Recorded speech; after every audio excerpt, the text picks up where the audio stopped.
It's a BootlegKev.com exclusive.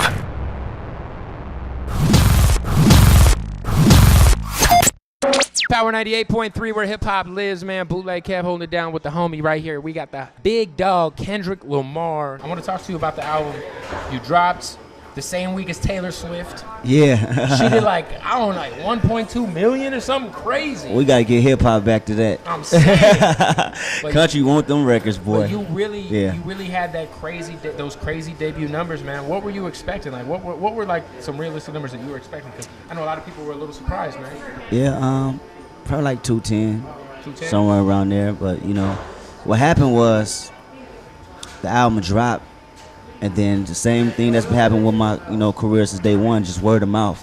And you start seeing little small reviews, and people start talking about it and just telling the next person to go get it. And with that being said, that trickles down to another few thousands, and the next day another few thousands, and the next day, right? Naturally circulates around. Yeah, then becomes one of the biggest debuts since I think Drake's first album. Yeah.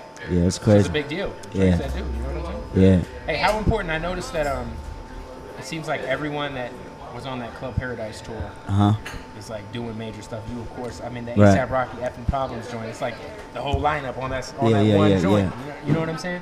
How important was that tour? Like, some time now that it's been since you were on the tour. How important was that tour to you, and where you're at right now?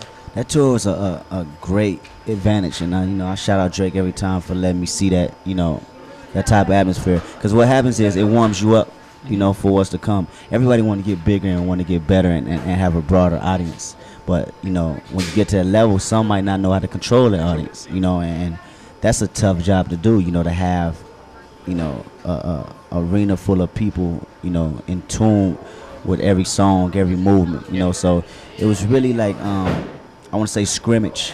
By the time my next album come around, hopefully I'll be on that level. Be on them leagues, right? So you kind of saw how Drake did it, Yeah. It's educational, like school, right. That's a whole nother world. That's what's up, man. I want to talk to you about this record. We were just kind of talking about it before we did this interview. This Jig Is Up record you did with J. Cole. Yeah. It was done in one night. Probably a few hours before it came out. A few hours before it came out, you guys dropped it. Yeah, just spontaneous, go in the studio and just, have fun. I know you and Cole got stuff in the can. We got stash box. A stash box. A little stash box. Listen, I know that you get this question all the time about J. Cole collabo mixtape album.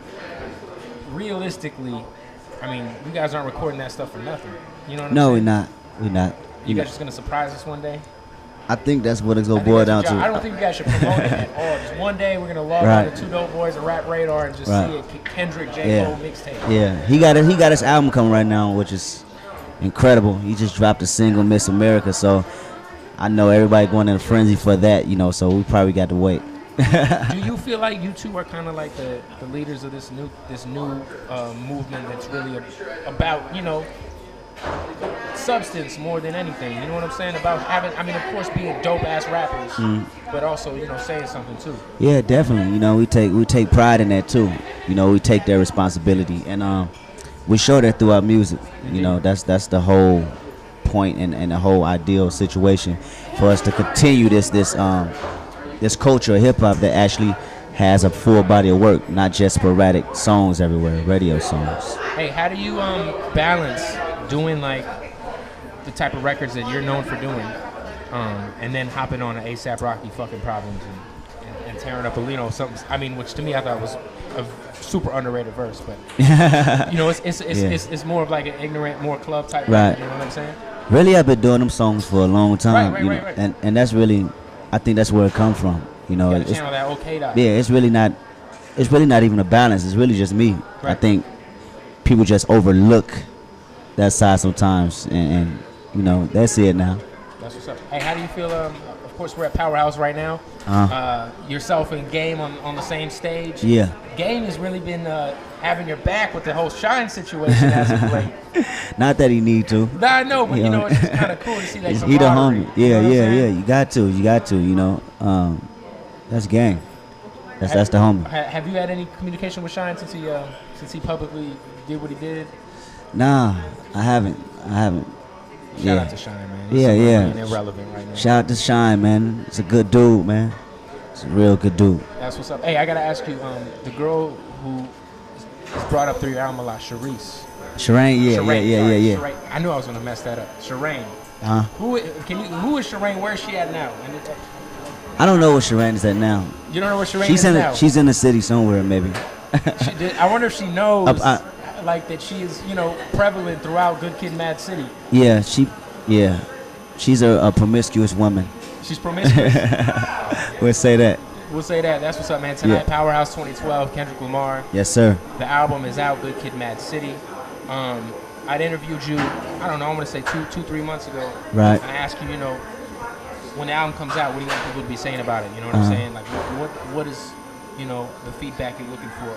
Now that it's out, people are calling it a classic. Yeah. And I feel like I think that's fair.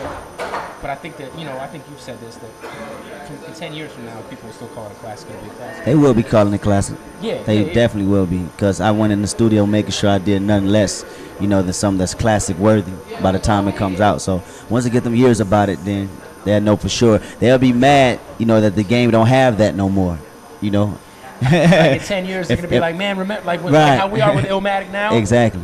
Damn, exactly. Dropped our Illmatic. And say this was my last album, and I won't never put no more albums out. They'll appreciate it a little bit more, even more. With that being said, I know you're a studio rat. I know you're in the studio a lot.